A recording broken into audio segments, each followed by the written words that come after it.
이 시간 하나님 우리에게 주시는 말씀은 누가복음 10장 25절로 37절까지의 말씀입니다.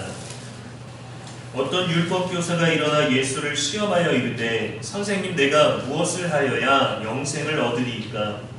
예수께서 이르시되 율법에 무엇이라 기록되었으며 내가 어떻게 읽느냐? 대답하여 이르되 내 마음을 다하여 목숨을 다하며 힘을 다하며 뜻을 다하여 주 너의 하나님을 사랑하고 또한 내 이웃을 내 자신같이 사랑하라 하였나이다.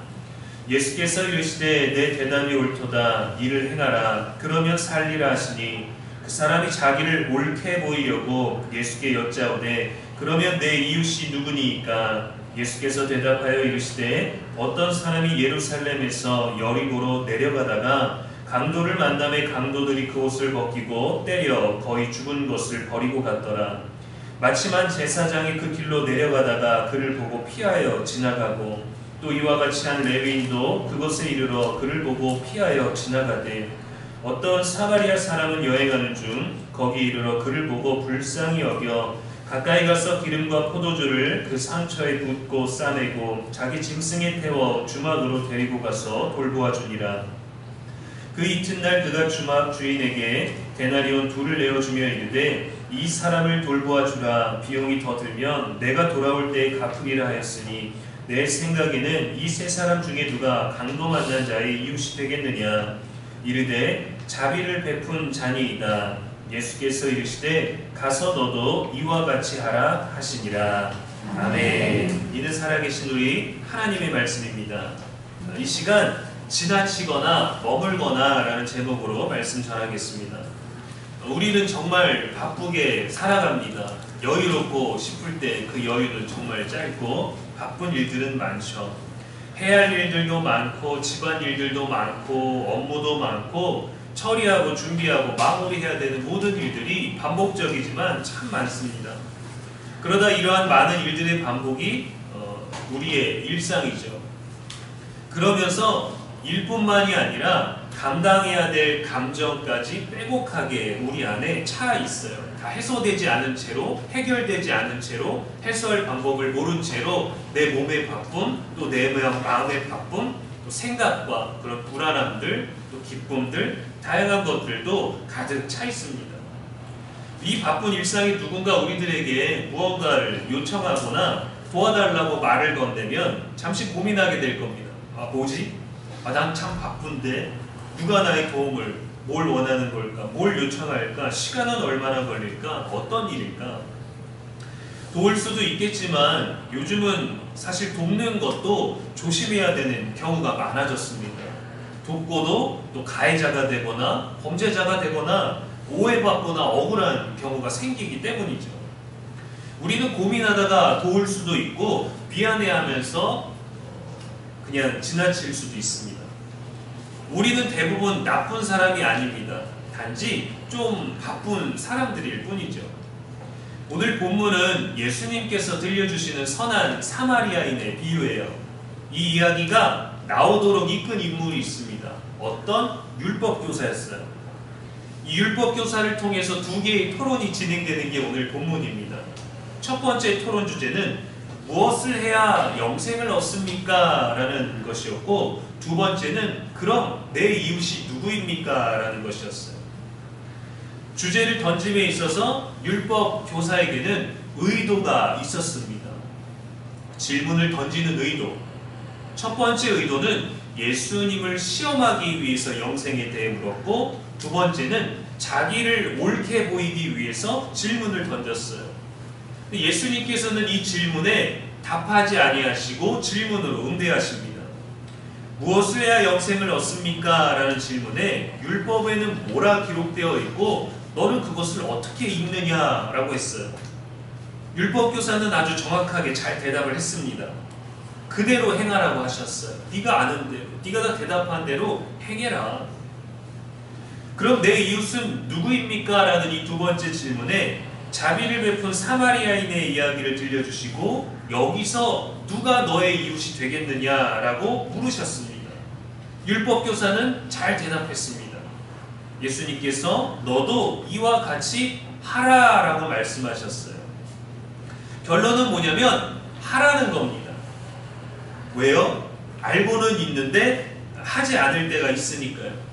알지만, 해야 되지만, 할 수 있지만 때론 하지 않는, 하고 싶지 않은, 해주기 싫은, 하기 싫은 우리들의 다양한 감정, 바쁨 때문에, 분주함 때문에 마음의 여유가 없어서 그럴 수 없을 때가 있죠. 십계명에도 보면은 하라와 하지 말라가 있습니다. 그런데 우리가 대부분의 많은 사람들이 하라는 건 안 하고 하지 말라는 건 하니까 자꾸 신앙의 삶의 관계에 하나님과의 연관성이 있어서 문제가 생기는 거예요. 그래서 우리는 늘 주님께서 말씀하신 것을 아는데 그치지 말고 행하는 데 목적을 두어야 합니다. 부모가 자녀에게 말을 합니다. 밥 먹어라, 정리해라, 청소해라, 이것 좀 해라. 자녀가 네 라고 가만히 있으면서 대답만 했다고 그것을 잘했다라고 하지 않아요. 계속해서 정리 좀 하라니까, 밥 먹으러 나오라니까 이렇게 말을 했는데 자녀가 행해야지 부모가 딱 그 말이 끝납니다. 행하지 않는 걸, 대답만 하는 걸 보고 잘했다라고 하지 않아요. 말을 했는데 오지 않고 하지 않으면 부모가 찾아가서 잘했다라고 말하긴 합니다. 잘하는 짓이다 라고 이렇게 한숨을 쉬면서 비꼬는 것처럼 말을 하죠. 하지 않기 때문이에요. 요한일서 3장 18절에 자녀들아 우리가 말과 혀로만 사랑하지 말고 행함과 진실함으로 하자 했습니다. 야고보서 2장 17절에는 행함이 없는 믿음은 그 자체가 죽은 것이라 했고, 요한복음 13장 17절에 너희가 이것을 알고 행하면 복이 있으리라 했어요. 복이 있으리라. 우리는 많이 아는데 많이 행하지 않습니다. 그러나 행하면 복이 있다라고 합니다. 예수님께서 하나님 사랑과 이웃 사랑에 대해 말씀하시려고 이 비유를 말씀하셨어요. 하나님은 유일하시니까 하나님을 어떻게 사랑할지, 어떤 신을 사랑할지에 대해서는 고민할 필요가 없습니다. 그런데 이웃에 대해서는 범위가 필요했어요. 어디까지가 우리의 이웃인가를 고민해야 됐습니다.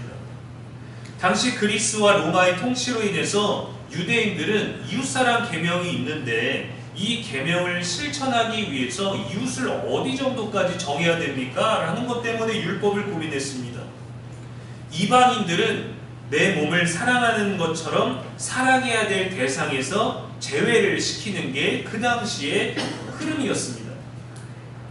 이웃 리스트에 이방인은 밑에 있죠. 다른 신을 믿으니까요. 하나님을 믿지 않으니까 저 밑에 있고, 그 밑에 우리를 핍박하는 로마인들이 있고, 그 즈음에 사마리아인들이 있었습니다. 유대 땅에 같이 살고 있었지만 그들은 그런 대상이 되질 못했어요. 예수님이 과연 이 율법교사 자신과 동일한 이웃에 관한 리스트를 가지고 있는가? 우리가 고민하고 있는 그 율법에 따른 것을 하고 있는가? 아니면 하나님의 뜻에 거스르는 사람을 이웃으로 정하고 있는가를 확인하고 싶었나 봅니다. 우리들도 친구들이 모여있을 때 그런 얘기들 학창시절에 했죠. 야, 쟤 알아? 쟤 어때? 너 쟤랑 친해? 너 쟤랑 밥 먹었지? 너 쟤랑 놀러 갔지? 이런 식으로 무리를 지으려 하고, 또 잘 나가는 사람, 그렇지 않은 사람, 함께하면 안 되는 사람들을 리스트를 정하지 않았습니까? 그래서 예수님께서 비유로 말씀하십니다. 어떤 사람이 예루살렘에서 여리고로 내려가다가 강도를 만나 거의 죽게 되었습니다. 예루살렘에서 여리고까지의 거리는 한 27km 정도 됩니다. 근데 이 길은 위험 지역이었어요.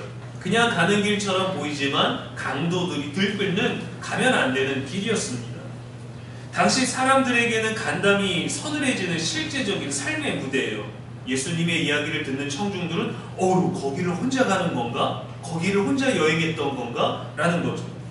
조명도 사람도 인적도 없는 골목길을 여성 혼자서 밤에 걸어가는데 뒤에서 남자 발자국 소리가 들리는 겁니다. 이런 상황인 거예요. 강도 만난 자가 거의 죽게 된 상태로 길가에 버려져 있습니다. 근데 그 앞을 3명의 인물이 지나가는데 첫 번째 인물이 제사장이었어요. 보고 피하여 지나갑니다. 그 다음에 레위인이 지나갑니다. 제사장의 가문이죠. 그도 보고 피하여 지나갑니다. 근데 여러분, 제사장과 레위인들은 지금으로 치면은 교회의 대표자들이에요.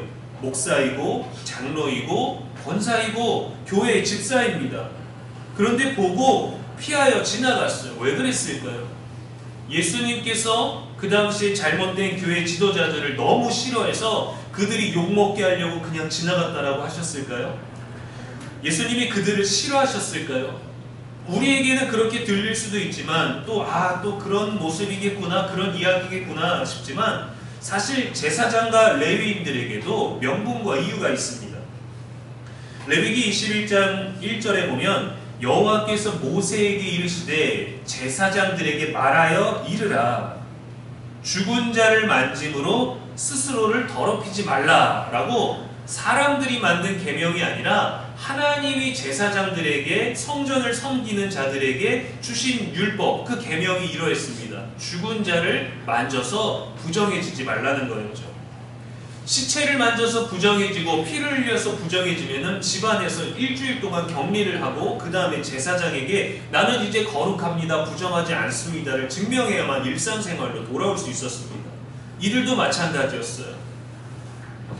근데 이런 건 참 잘 지키죠. 사람이 죽어가는데 그거를 보고 피하여 지나가는 거, 이런 건 참 잘 지켜요. 제사를 드리는 자들이 부정해지면 안 되기 때문에 시체, 죽은 자와는 접촉하면 안 됩니다. 물론 강도 만난 사람은 오늘 말씀에 보면 거의 죽은 사람이라고 되어 있어요. 거의 죽은 사람.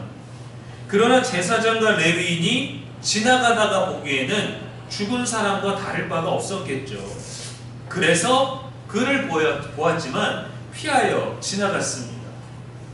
사람보다 율법이 더 중요했어요.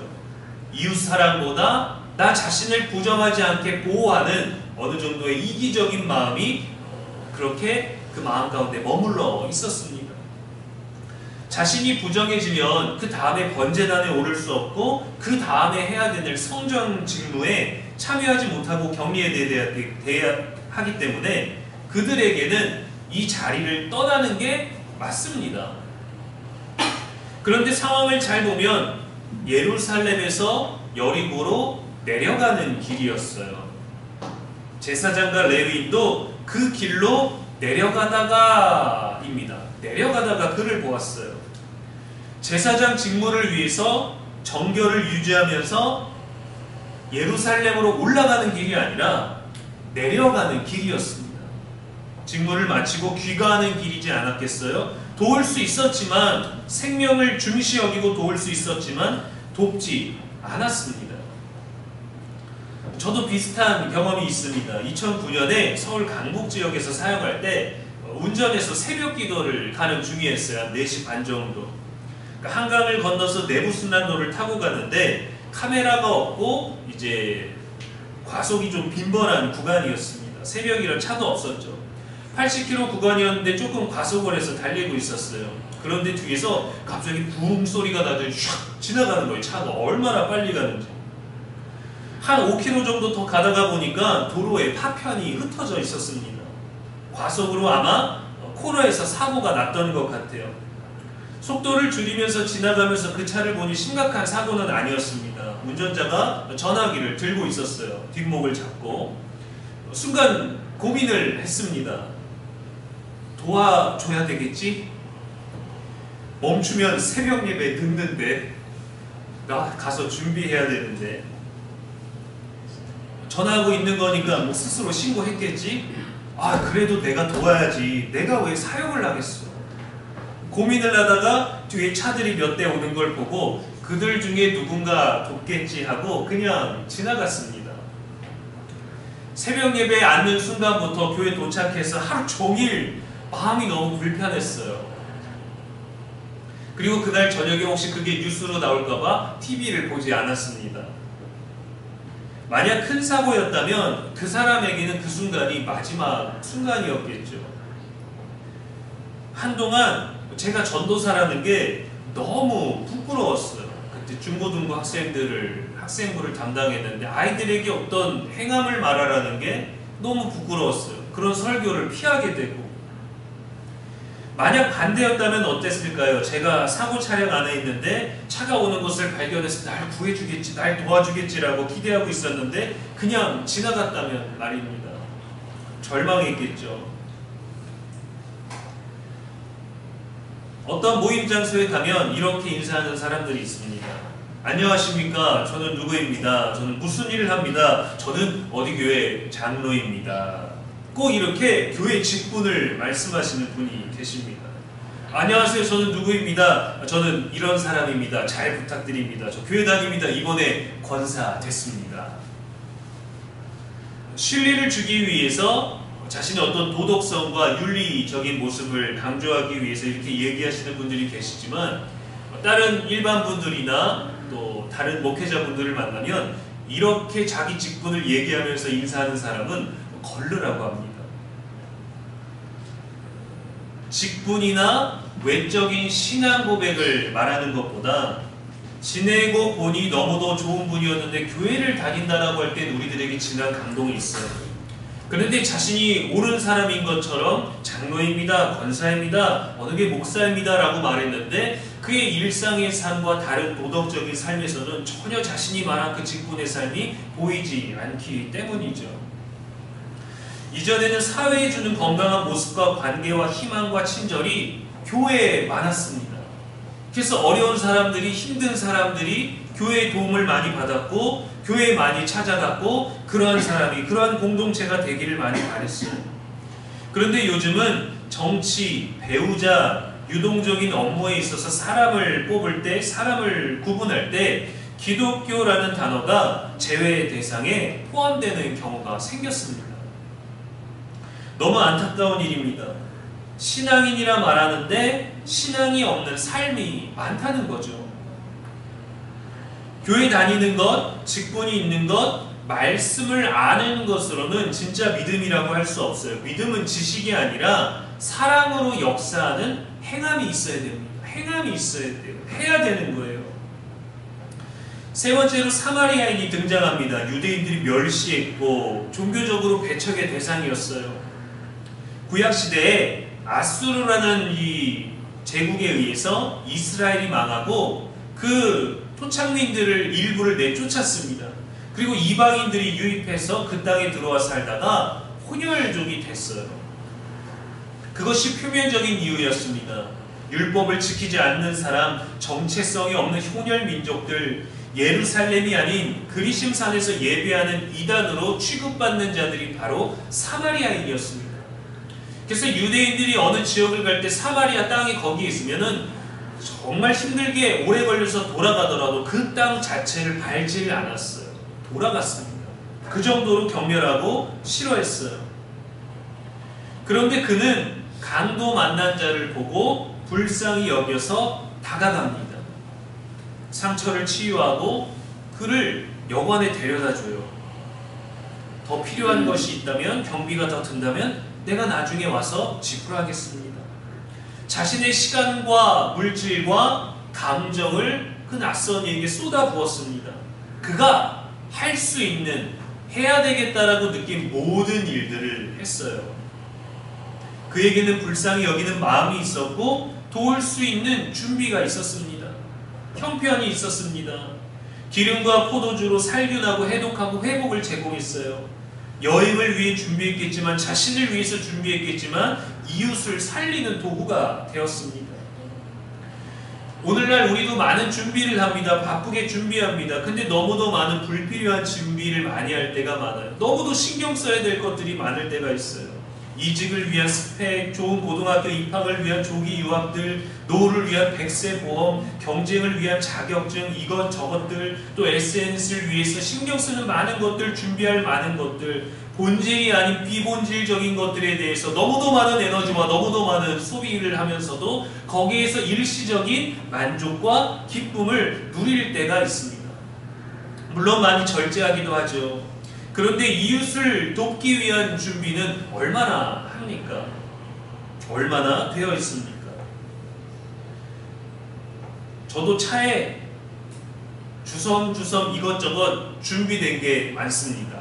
만약을 위해서, 혹시나 해서 차 타고 가다가 경치가 너무 좋아서 쉬고 가고 싶을까봐 의자도 있고, 가다가 뭔가 챙길 게 생길 것 같아서 가방도 있고, 가다가 뭐 붙일 게 있을 것 같아서 박스 테이프도 있고, 가다가 목이 마르고 애들이 바닷가에 갔다 모래가 묻을까봐 닦아야 돼서 생수도 있고, 휴지도 있고, 두루마리도 있고, 물티슈도 있고, 슬리퍼도 있고, 손도끼도 있고, 실내화도 있고, 봉구도 있고, 담요도 있고, 이것저것 되게 많아요, 차에.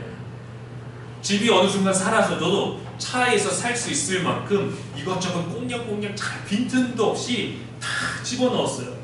언젠가 쓰겠지, 언젠가 필요하겠지 늘 싣고 다녔지만 대비한 만큼 사용된 적이 한 번도 없습니다. 물도 막 6년이 지날 만큼 트렁크에 그대로 있기도 하고. 목록이 잘못된 걸까요? 차에 준비되어 있는 물품들 구성에는 문제가 없습니다. 쓸모없는 것들을 제가 실었나요? 아닙니다. 근데 준비된 것들은 많은데 부딪혀서 파편이 흩어져서 차가 망가져 있는 그 사람을 보고 불쌍히 여기는 마음이 없으니까 차에 무엇이 준비되어 있든지 쓸모가 없는 거예요. 도우려고, 챙기려고 만약을 위해서 차에다가 다 준비해 놨는데 정작 그것을 행할 수 있을 때 하지 않으니까 차에 있는 게 다 쓸모가 없어졌어요. 거기에 아무것도 없이 마음이 있다면 그래도 제 몸으로 달려갔을 거예요. 지금은 아닙니다. 20대 때 그때 그랬다는 겁니다. 지금은 잘 도울 수 있습니다. 우리가 바쁘게 살아가야 되는 우리들의 일상 가운데서 지나침이 아니라 우리에게는 잠시 머무는 것이 필요합니다. 빨리 가는 것도 중요하고 정확하게 가는 것도 중요하지만 잠시 멈추는 것도 중요해요. 누가 강도 만난 자의 이웃이 되겠느냐라는 질문에 율법교사는 끝까지 사마리아인입니다 라고 하진 않았어요. 그를 경멸하니까. 근데 그 대답을 하기 싫어서 했던 대답이 아주 정확한 대답이 되었습니다. 자비를 베푼 자입니다. 전도사가 차에 아무리 누군가를 돕겠다고 많은 것을 준비해도 그냥 지나치면 쓸모가 없습니다.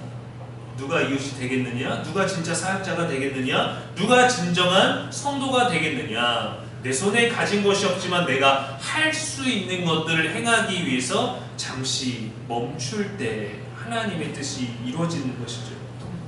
그래서 예수님 대답하셨어요. 너도 이와 같이 하라는 거예요. 오늘 말씀은 단순히 사람을 돕는 것에 관한 이야기가 아닙니다. 우리에게 있는 믿음과 사랑이 정말로 행하여지고 있는지에 대한 날카로운 질문이에요. 바쁜 시대를 살면서 해야 되는 반복적인 일상들을 보내면서 우리는 때로는 많이 그냥 지나칠 때가 있습니다.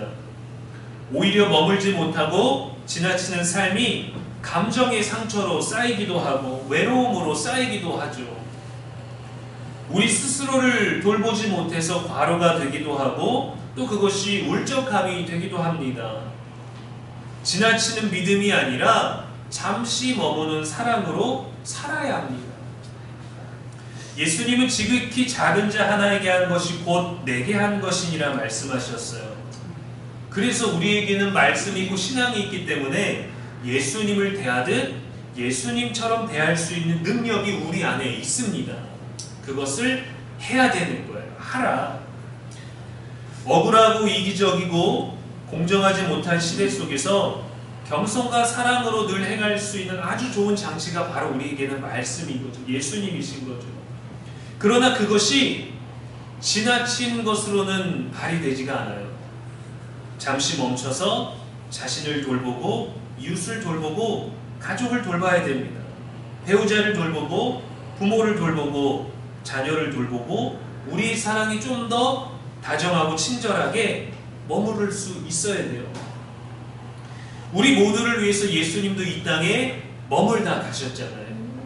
사랑으로 머물다 가시지 않으셨습니까? 그에게 남겨진 것은 사랑이죠. 그의 능력이 아니라. 예수님 우리에게 물으십니다. 지금도 지나치고 있지 않느냐? 머물 준비가 되어 있느냐고 말입니다.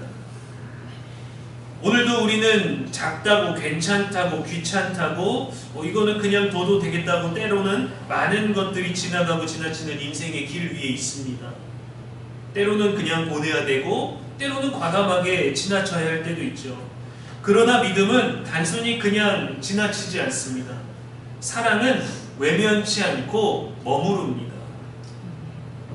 믿음의 길을 걸으며 지나치는 자가 아니라 머무는 자가 될 수 있기를, 그러한 저와 여러분의 일상 되기를 주님의 이름으로 간절히 축원합니다.